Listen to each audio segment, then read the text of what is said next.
Let me tell you something most people won't. The world doesn't care about your peace. It feeds off your reaction. The more emotional you are, the easier you are to control. The more you care what people think, the more they own you. And as Buddha once said, you will not be punished for your anger, you will be punished by your anger. That one truth alone explains why most people suffer, not because of what happens, but because of how they respond. But what if you could walk through betrayal, manipulation, and judgment and feel absolutely nothing? What if no one could shake your peace, not even life itself? Today, we're diving into 10 brutal yet liberating Buddhist principles that will make your mind untouchable. These aren't soft, sugar-coated ideas. These are hard truths, and they'll set you free. 1. People use you until you stop letting them. It's a hard truth, but one you need to hear. People will continue to take advantage of your kindness for as long as you allow it. The more you give without setting boundaries, the more others begin to expect, and eventually they stop appreciating it. Kindness is a beautiful quality, but without wisdom and limits, it can quickly turn into self-destruction. Buddhism teaches compassion, yes, but not at the cost of your self-respect. True compassion includes knowing when to say no, when to walk away, and when to protect your own peace. You're not being cruel by creating distance from those who constantly take from you. You're simply choosing to honor your own energy. When you continue to give while others continue to take, you slowly begin to lose yourself. Your kindness becomes a burden, not a blessing. And here's the painful part. People will rarely stop using you out of guilt. They will only stop when you stop allowing it. So, draw the line. Create space. Respect yourself enough to recognize when someone is only around for what you can do for them. You are not here to be everyone's emotional dumping ground or personal problem solver. You are here to grow, to heal, and to protect the light within you. Remember, protecting your energy is not selfish, it's sacred, and no one else is going to do it for you. 2. Your emotions are being used against you. Most people don't realize this, but your emotions are one of the easiest ways for others to control you. The moment someone knows what triggers you, what makes you angry, insecure, jealous, or desperate, they can push those buttons anytime they want. And once they can control your emotional state, they can control your behavior, your decisions, and even your peace. Buddhism teaches us not to suppress emotions, but to observe them without attachment. When you react blindly, you're handing your power over to whoever triggered you. Think about it. How many times have you said or done something you later regretted, simply because someone got under your skin? That's not power. That's emotional slavery. The world is full of manipulation, from social media to toxic relationships to environments designed to provoke strong emotional responses. Why? Because emotional people are easier to control. Fear, anger, jealousy, and desperation can cloud your judgment and lead you down a path that isn't even yours. To stay mentally unaffected, you must become emotionally intelligent. You must train yourself to pause before reacting, to sit with your feelings instead of being ruled by them. You can feel anger without lashing out. You can feel fear without running. That's the strength Buddhism builds. Calm in chaos. Awareness in emotion. Remember this, the more emotionally reactive you are, the more easily you can be controlled. But when you master your emotions, no one can use them against you. You become unshakable, and that is true mental freedom. 3rd, kindness without power is self-destruction. Kindness is one of the most respected virtues in Buddhism, but kindness without strength becomes a weapon used against you. The world doesn't always reward those who are nice. In fact, it often tests them. If you're constantly kind to others while allowing them to walk all over you, you're not being spiritual, you're being silently destroyed. Buddhism teaches balance. compassion must be paired with wisdom. Too often, people confuse being kind with being passive, and that's where the suffering begins. You say yes when you want to say no. You keep giving chances to people who don't deserve them, and you smile to keep the peace while dying inside. That's not enlightenment. That's emotional self-betrayal. Here's the truth. Not everyone deserves your kindness. Some people see your gentle nature as an opportunity to manipulate you, to take advantage of you, to use your silence as permission. And unless you learn to balance kindness with boundaries, your good heart becomes a target for those who seek to drain it. Being truly kind doesn't mean you allow people to disrespect you. It means you help where you can. But you also walk away when needed.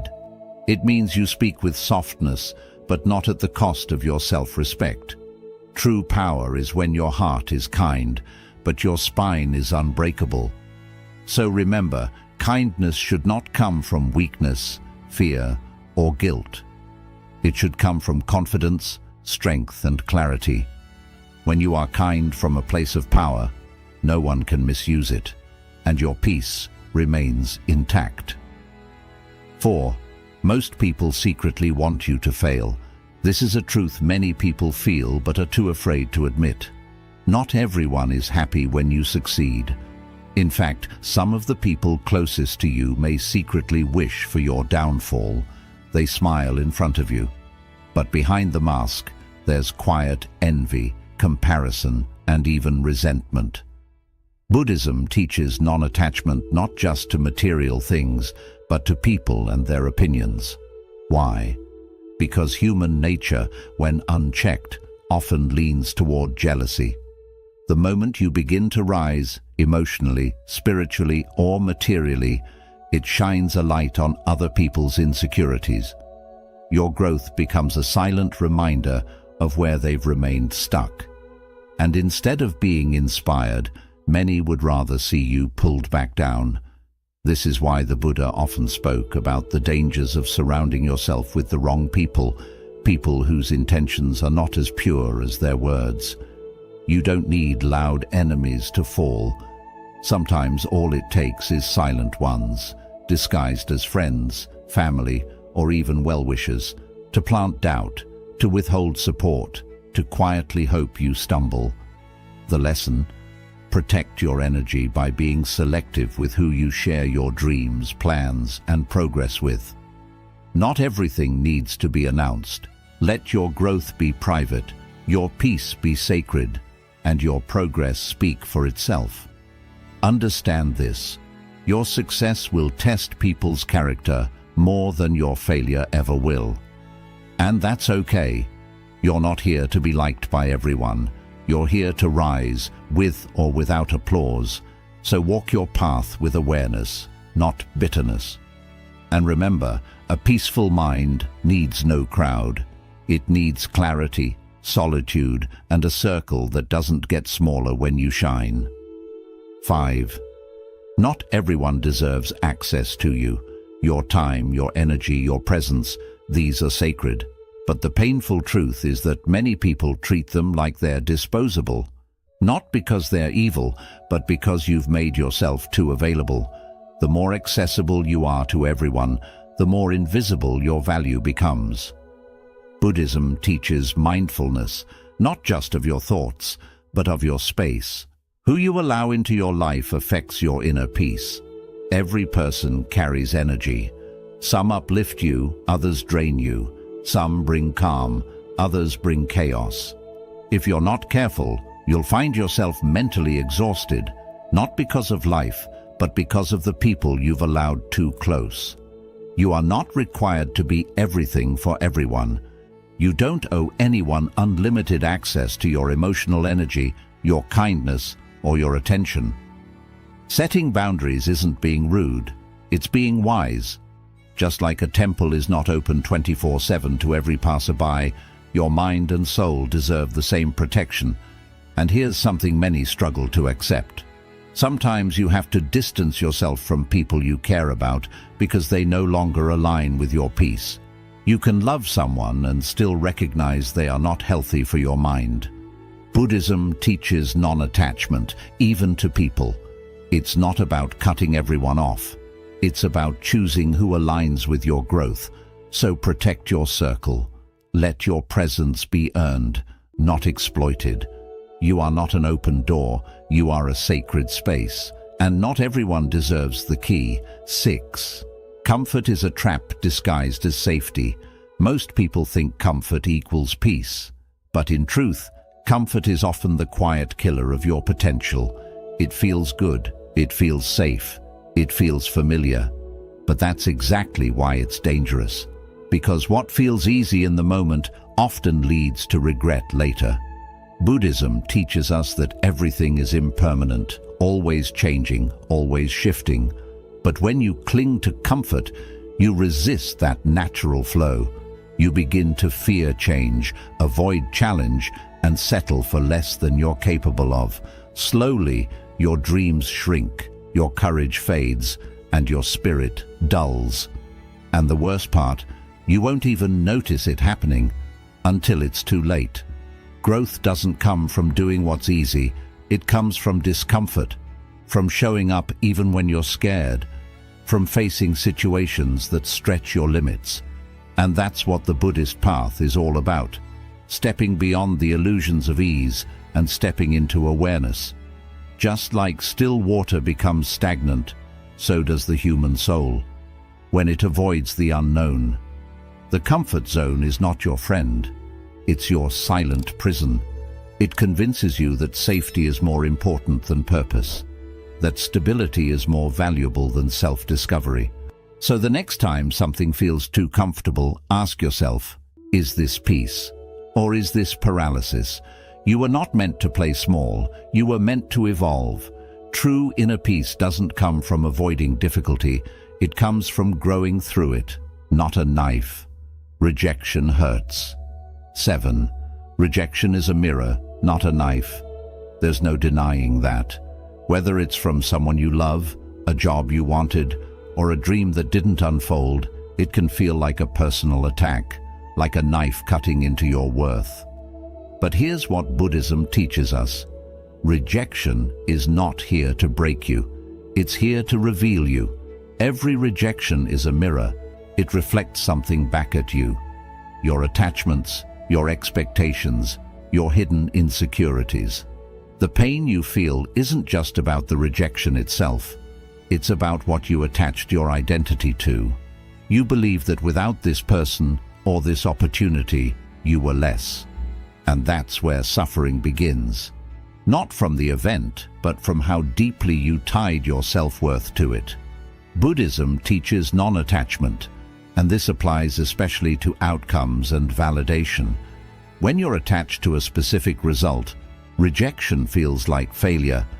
But when you detach and see rejection as guidance, not punishment, everything changes.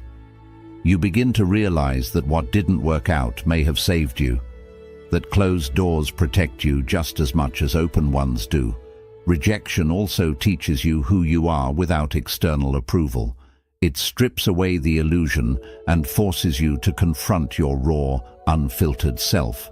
It asks, can you still value yourself even when the world doesn't? Can you still walk forward even when others walk away? This is where your power begins, not in being accepted, but in accepting yourself when no one else does. So the next time you're rejected, don't let it stab your self-worth. Let it reflect your strength. Let it reveal where your healing still lives. Let it remind you, you are not here to fit into every place. You are here to grow into the right one. 8. Validation is the fastest way to lose yourself. At some point in your life, you started seeking approval. Maybe as a child, trying to win a parent's attention. Maybe at school, trying to fit in. Maybe now, scrolling endlessly, hoping someone will like, comment, or applaud your existence. It starts small, harmless even, but it grows silently, and before you know it, your self-worth isn't coming from within anymore. It's coming from outside sources that you can't control. That's the danger. You begin to trade your authenticity for applause. You wear masks to be accepted.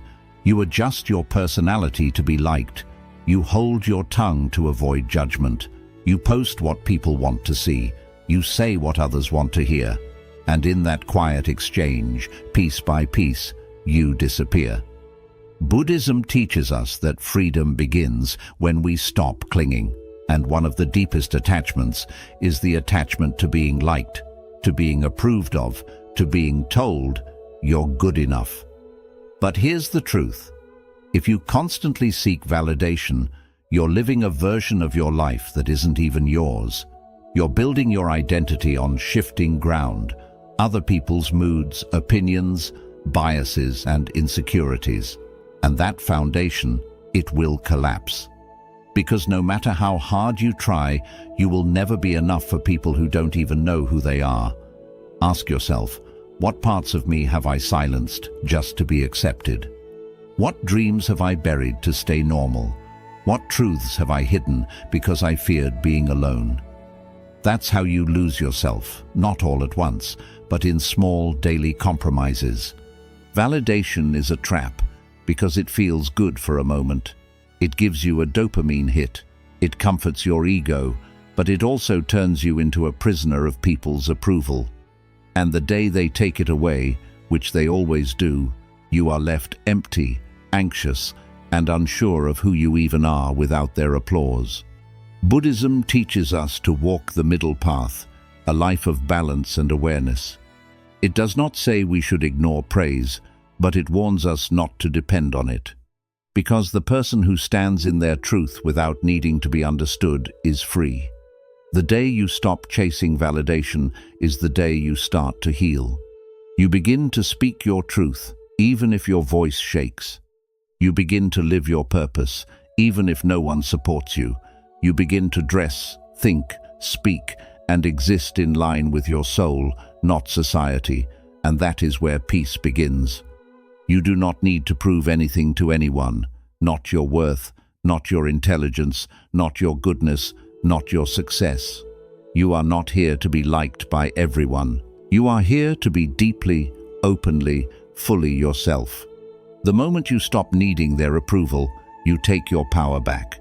And the world, it may resist you at first, but over time, it will respect you. Because people may like you for your performance, but they will remember you for your authenticity. Silence makes you powerful. In a world addicted to noise, silence is rebellion. Look around. Everyone is rushing to speak, to argue, to prove a point, to post their thoughts, to be loud enough to be noticed. But the more people speak, the more they show their insecurities, their desperation, and their lack of control. Buddhism teaches something very different.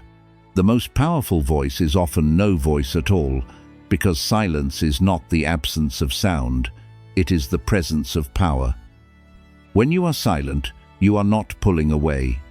You are in control. You are telling the world, I do not need to convince you. I know who I am. That calmness in the middle of chaos, that stillness in the middle of conflict, it scares people. Because silence removes the game. It removes the reaction. It removes the control others try to have over you. You become unreadable.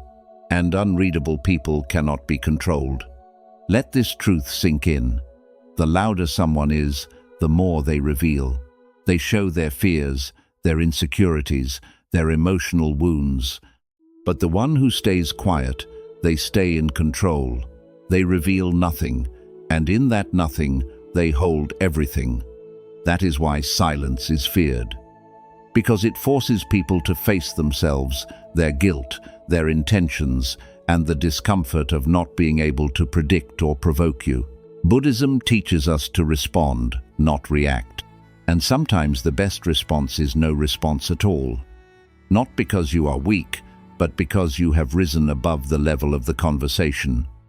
You do not argue with fools. You do not correct every lie.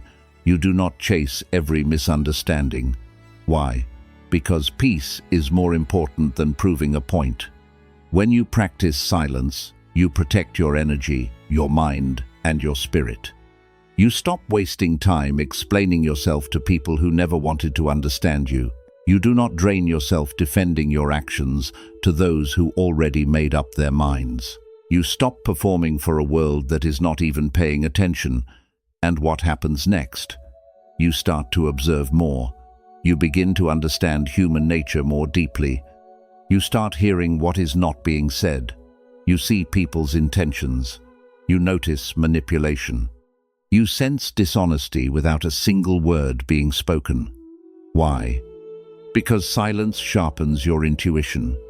You move differently. You no longer react to small drama, shallow opinions, or emotional traps. Your presence becomes rare. Your energy becomes untouchable. And your silence, it speaks loudly. It says, I do not need your validation. I am not here to argue. I choose peace over pride. I am listening. I am watching. And I see more than you think. People will begin to wonder, why are you not reacting? Why are you not defending yourself? Why does nothing affect you anymore? And the answer is simple. You have mastered detachment. You have learned to protect your inner peace. And you have realized that not every battle needs your effort. Because sometimes the most powerful thing you can say is nothing at all. So stop speaking just to be understood. Stop reacting just to be respected. Start choosing silence as your strength. And watch how the world changes its tone when you no longer play their game. That is not silence from weakness. That is silence from mastery. Detached like nothing is yours. If there is one truth Buddhism teaches clearly, it is this. Clinging is the root of all suffering. Yet, we hold on to everything: people, money, titles, identities, dreams, relationships, routines, as if they are permanent in a world that is always changing. But nothing is truly yours. Not your success, not your possessions, not even the people you love. Everything you have today can be gone tomorrow. And often it is. This is not meant to make you sad. It is meant to set you free. Because when you truly understand that nothing belongs to you, you stop trying so hard to keep what was never yours. You stop breaking down every time life changes. You stop begging for things to stay. And you start flowing with what is. That is detachment. And it is not cold. It is not careless. It is not giving up. Detachment is choosing peace over possession. It is loving without owning. It is working without obsession. It is living without fear of what might leave. Imagine holding sand in your hand. If you hold it too tightly, it slips through your fingers. But if you hold it gently, it stays in your palm. That is how life works. The tighter you try to control things, people, outcomes, situations, the more they slip away. We suffer because we believe things are supposed to stay. But the truth is, everything in this life is borrowed. Every road, every smile, every sunset, every friend, every moment of joy. All of it is temporary. The only question is, will you enjoy it while it lasts, or will you suffer when it is gone? The Buddha taught that attachment is not love. In fact, true love comes from freedom. When you love someone but expect them to stay, change, or fulfill your needs, that is not love. That is fear, acting like love. True love says, I care about you, but you are free. I will not trap you with my expectations. This idea applies not only to people, but also to your goals. You can work hard for your dreams, but do not hold them too tightly. Because when life chooses a different path, holding on to what you wanted only brings pain. You have to be like water, flexible, flowing, and open to change. Here is a truth many people avoid. The tighter you hold something, the more it hurts when life tells you to let go. And life will say it. People will leave. Plans will fail. Things will break. And it is not personal. It is simply how life works. That is why detachment is the highest form of strength. Not because you stop loving, but because you stop suffering from loss. You already understand that everything is temporary. So what does living with detachment mean? It means you can love someone deeply and still let them go when the time comes. It means you can enjoy money without fearing its loss. It means you can feel proud of your achievements, but still feel complete without them. It means you live fully and deeply without letting life control you. And that is the key. When you stop holding on, you stop being controlled. You are no longer trapped by what leaves. You stop breaking down from change. You stop falling apart over things beyond your control. You become calm, strong, and steady, not because nothing affects you, but because you no longer try to hold what was never truly yours. And in that freedom, you finally breathe. You see life with new eyes, not as something to own or fight, but as something to experience moment by moment, without holding on, without fear, and without struggle. Because now you understand, everything that comes is here to teach you, and everything that goes is here to free you. So let go, as if nothing belongs to you, because in truth, it does not.